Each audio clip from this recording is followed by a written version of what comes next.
Langit musim dingin menggelap cepat di pegunungan awan putih, menyelimuti hutan pinus dan jurang berbatu dengan kabut tipis yang menusuk tulang. Salju turun perlahan, menutupi jejak-jejak kaki dan sunyi yang membeku. Di tengah dinginnya alam liar, seorang pemuda bernama Raka berjalan tertatih, menggenggam erat tombak pendek buatan tangan.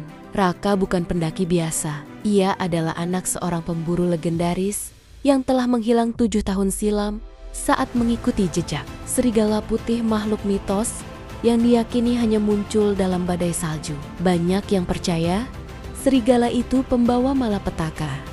Namun bagi Raka, ia adalah kunci misteri hilangnya sang ayah. Setelah dewasa, Raka memutuskan untuk menempuh jalur yang sama seperti ayahnya. Ia mendaki sendirian, berbekal kompas tua, buku catatan ayahnya, dan keberanian yang dibentuk dari kehilangan. Suara hutan kadang mengerikan.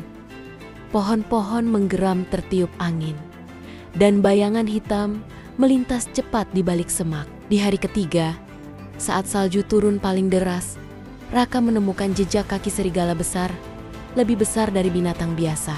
Jejak itu aneh. Tidak sepenuhnya seperti serigala. Kuku-kukunya lebih panjang, jaraknya rapat, dan mengarah naik ke puncak gunung angin mati tempat yang ditakuti oleh warga desa. Raka mengikuti jejak itu, meski badai semakin menggila. Di sebuah lembah tertutup kabut, Raka akhirnya melihat sosok itu. Seekor serigala putih raksasa berdiri tenang di atas batu.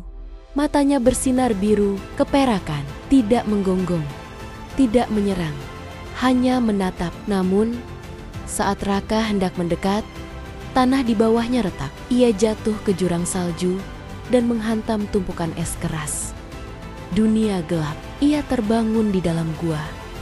Ada api kecil menyala, tubuhnya hangat, dililit bulu binatang.